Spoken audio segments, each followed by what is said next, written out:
But we are live. Are we live? We are live. Hey. It's a good thing we didn't go down the highway just then because a section of the bridge was missing. I know, we'll have to show that when we get up here, huh? There's the Loves. I would have had to do the speed with Sandra Bullock going as fast as possible to bridge the gap up here. Yeah.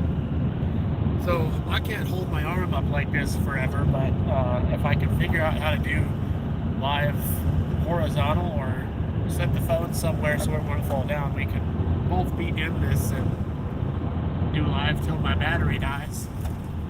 Go live till you can't anymore? Yeah.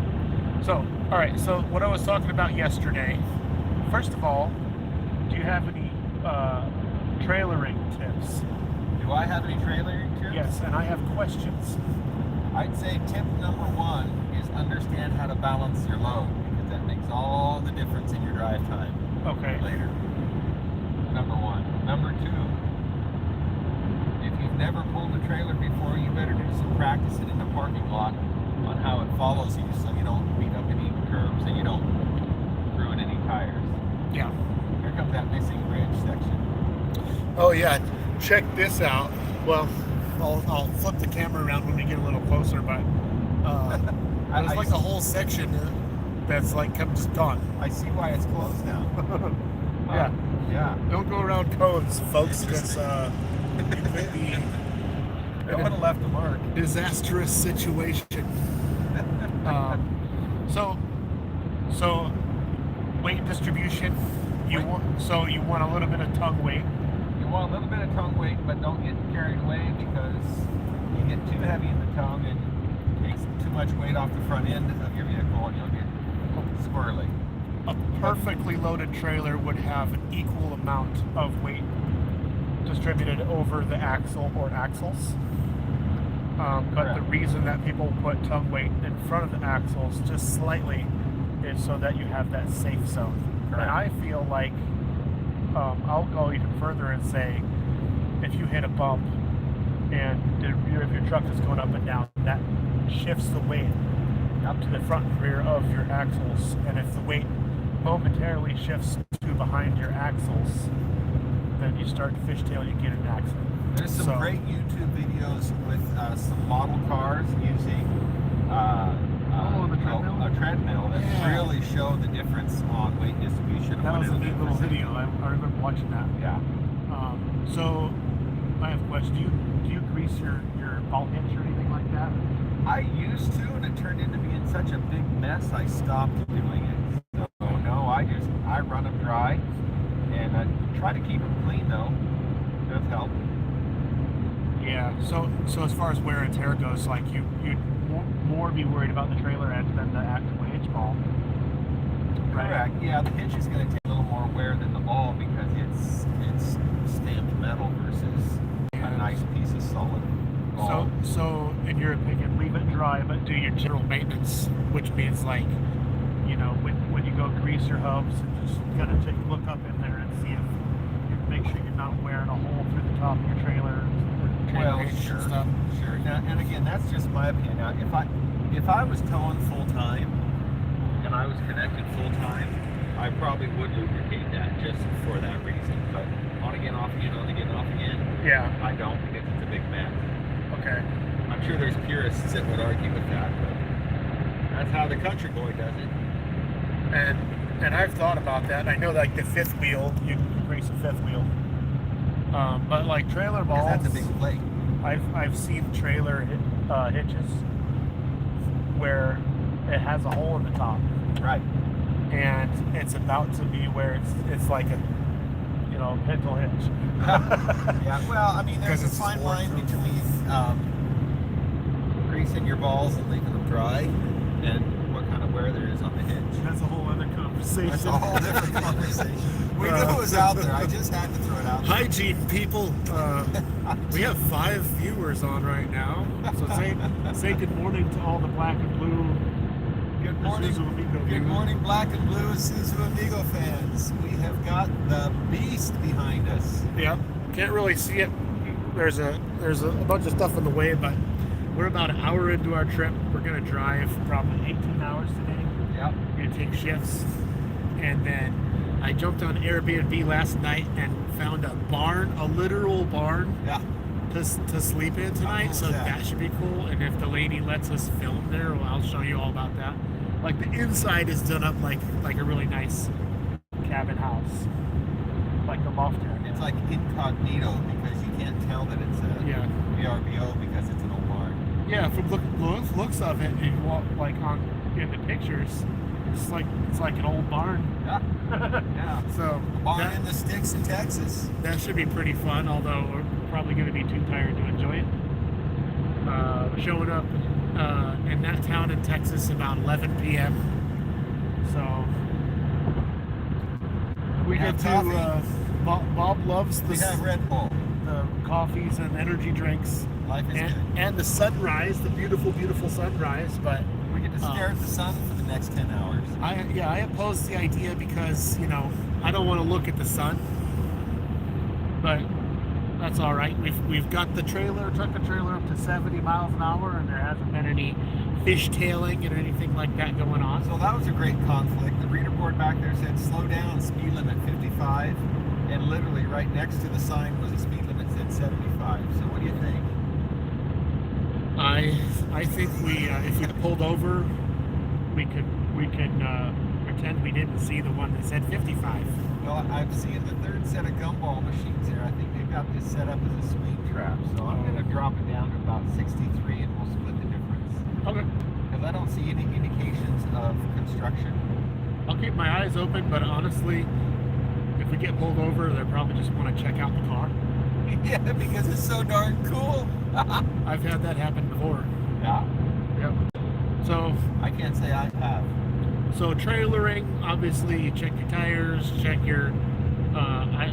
Would you recommend putting your trailer on jack and wiggle the wheels and check to see if the hubs are good? Well, if you know what you're doing, you want to make sure that your bearings are adjusted properly. I run mine just a little bit loose so they run cool. Yeah.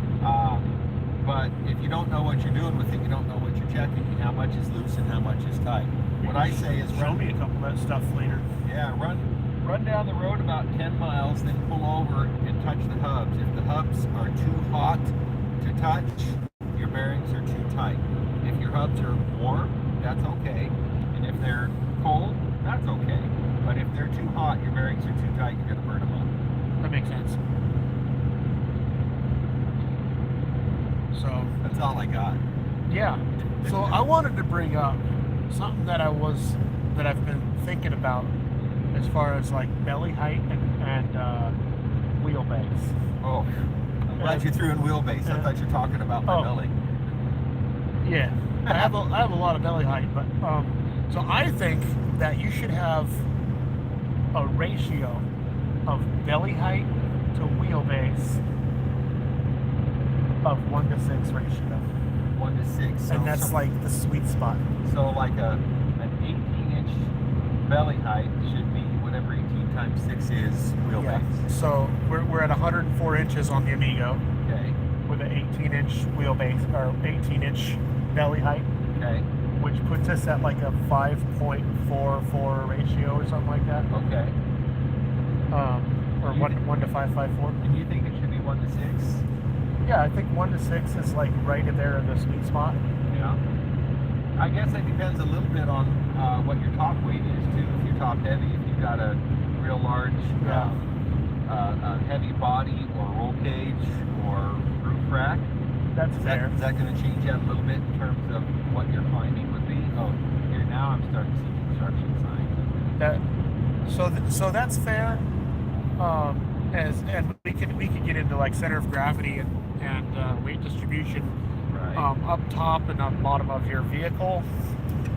I was just speaking mainly as for like breakover angle. That makes sense. And of course, our bias is that we live in the West where it's all just rocks. Right. And where you need to just get over a big boulder or something. It seems like the 1 to 6 ratio of belly height and wheelbase is. I have comments. We are going through New Mexico right now. Yes, we are. read some of the comments. We're going Wire- Interstate 10 eastbound, and then we're going to take Interstate 20, Interstate 30, Interstate 40. That's our path. Wire Geek, who is like one of my most frequently. This guy is awesome. yeah. He knows a lot. You know him. I know Wire Geek. He says tires, bearings, straps, locks, latches. All the essentials. All the essentials. Yeah. And I need to step up my strap game because you've got some pretty cool stuff on there. Well, and for strapping your load, that's different than just trailing strapping your load. I was always taught to strap down all four corners independently. Don't run one chain or one strap from one side to the other for the front. Yeah. Because that way, if one strap or chain were to fail, you have the second one on either the front end or the back end. So that's why I strap four corners. Yeah. Yeah, so Here we got gumball machines and everything. Construction going full bore. oh, the police. CG can be cheating. Tires fill with water. Yeah, fill the tires with water. So I don't know what the original weight is of the Isuzu Amigo, but it can't be much. Not much. This thing's like the size of a Honda Civic plus add a few hundred pounds for the frame that it has on it. Right. But we put those axles, which the Data 44 axles, 600 pounds. Oh yeah, that was And no lightweight machine there. The 12 bolts not much lighter than that because those tubes are really thick. Yep.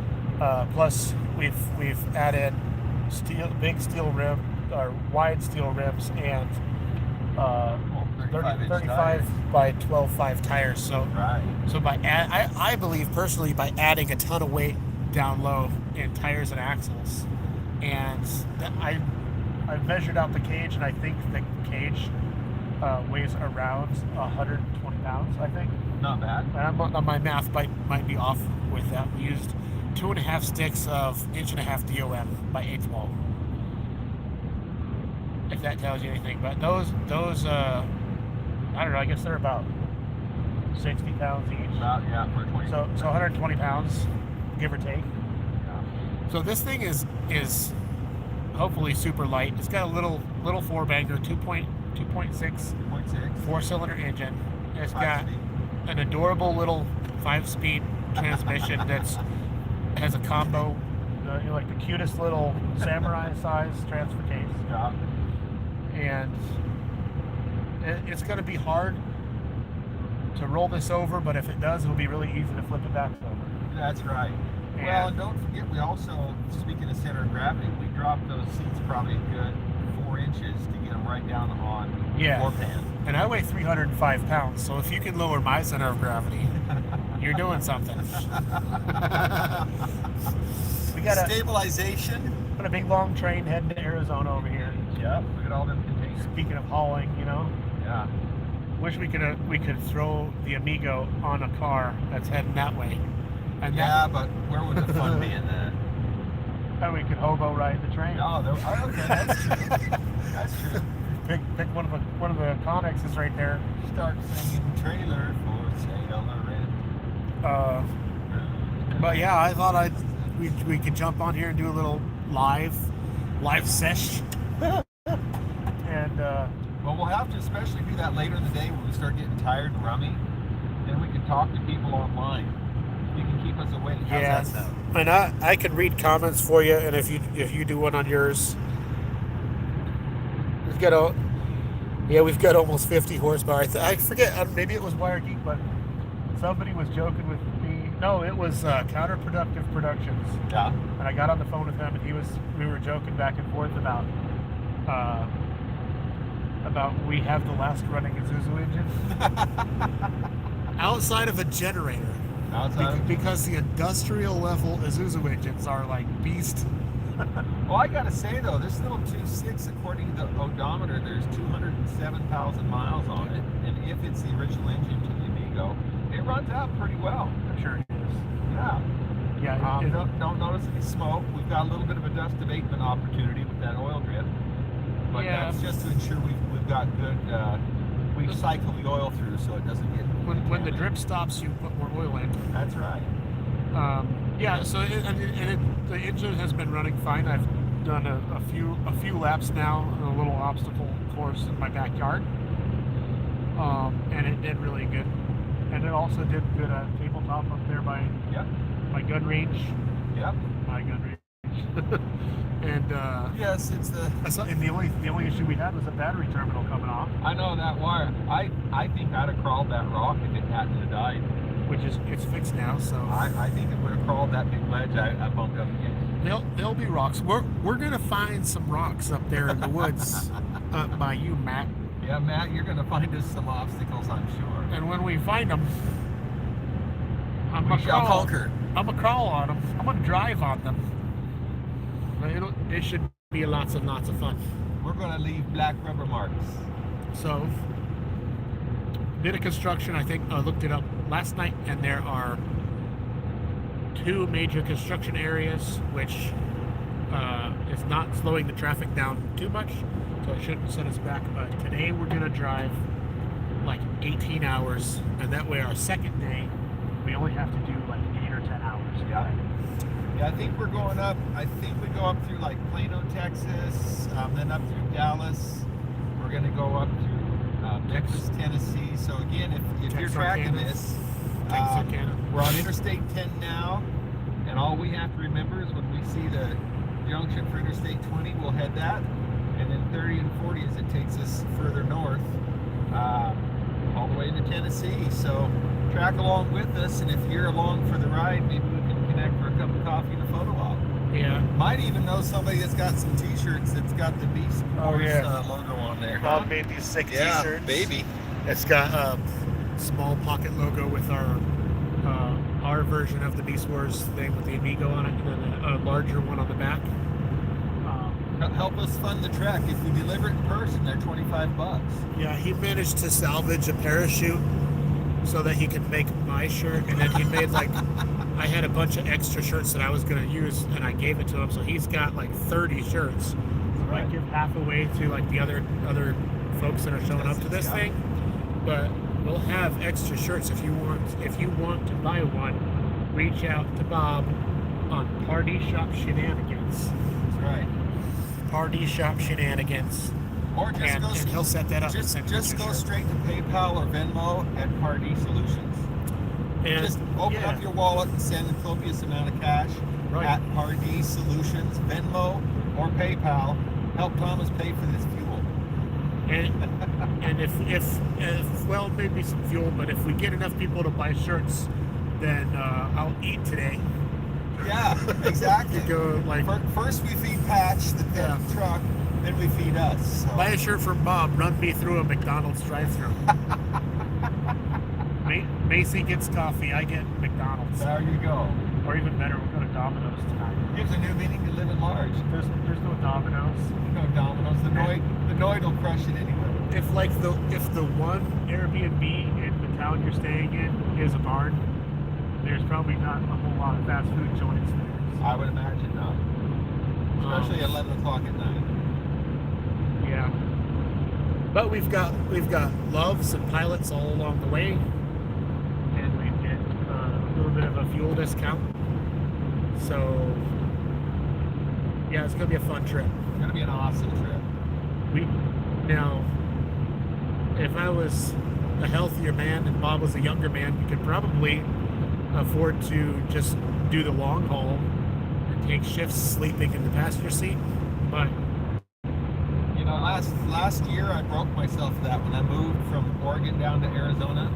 I made 5 round trips driving alone within a 2-week period.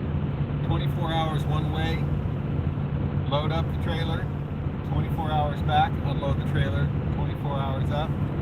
I did 5 round trips. I'm getting too old to do that. That's a lot of driving. Yeah, I'm getting too old for that. This old truck handled it just well, but my old body didn't. Well, when we get to away from these cones and construction, I'm gonna grab the GoPro off, and I think I have enough trailer footage. Ah, okay. Or for now, anyway. I'll just grab this exit up here if this is an exit. If that's whatever is easy. Yeah. I just grab it and hop back in. No muss, no fuss.